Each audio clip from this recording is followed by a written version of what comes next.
வணக்கம். ஆகாஷ்வாணி புதுச்சேரி செய்திச் சுருக்கம் வாசிப்பவர் ஆதவன். பிரதமர் திரு நரேந்திர மோடி 2 நாள் அரசுமுறை பயணமாக இன்று இஸ்ரேல் செல்கிறார்.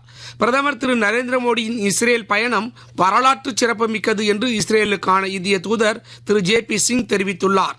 புதுமை அறிவியல் மற்றும் தொழில்நுட்பம், செயற்கை நுண்ணறிவு, சைபர் பாதுகாப்பு, குவாண்டம் உள்ளிட்ட துறைகளில் பேச்சுவார்த்தை நடைபெற உள்ளதாக இந்திய தூதர் தெரிவித்தார்.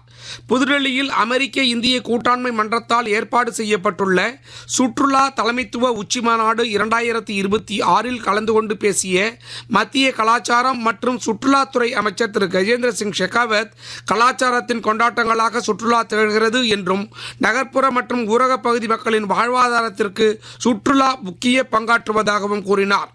இந்திய தேர்தல் ஆணையத்தின் உத்தரவு. புதுச்சேரி தலைமை தேர்தல் அதிகாரிகளின் அறிவுறுத்தலின்படி காரைக்கால் மாவட்டத்தில் வாக்குச்சாவடிகளின் மறுசீரமைப்பு குறித்த கருத்து கேட்பு கூட்டம் நேற்று மாவட்ட ஆட்சியர் அலுவலகத்தில் நடைபெற்றது.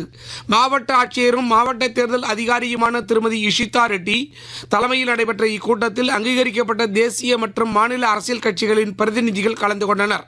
வாக்குச்சாவடிகளில் செய்யப்பட வேண்டிய பெயர் மாற்றங்கள் மற்றும் கட்டிட இடர்பாடுகள் உள்ள வாக்குச்சாவடிகளை இடமாற்றம் செய்வது தொடர்பான பட்டியல்கள் சமர்ப்பிக்கப்பட்டு அவை குறித்து விரிவாக விவாதிக்கப்பட்டது.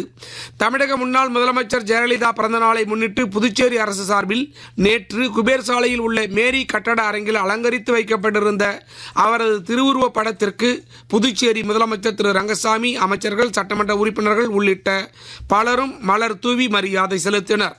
பிரதமர் திரு நரேந்திர மோடி மார்ச் 1ஆம் தேதி புதுச்சேரி லாஸ்பேட்டை மைதானத்தில் நடைபெறும் அரசு விழாவில் கலந்து கொள்கிறார். இதனை முன்னிட்டு காவல்துறை துணைத் தலைவர் திரு சத்யசுந்தரம் விழா நடைபெற உள்ள இடத்தை ஆய்வு செய்தார். தொடர்ந்து முதுநிலை காவல் கண்காணிப்பாளர் திரு கலைவாணன் மற்றும் கண்காணிப்பாளர்களுடன் பாதுகாப்பு ஏற்பாடுகள் குறித்து ஆலோசனை மேற்கொண்டார். இத்துடன் இந்த செய்திச் சுருக்கம் நிறைவு பெறுகிறது.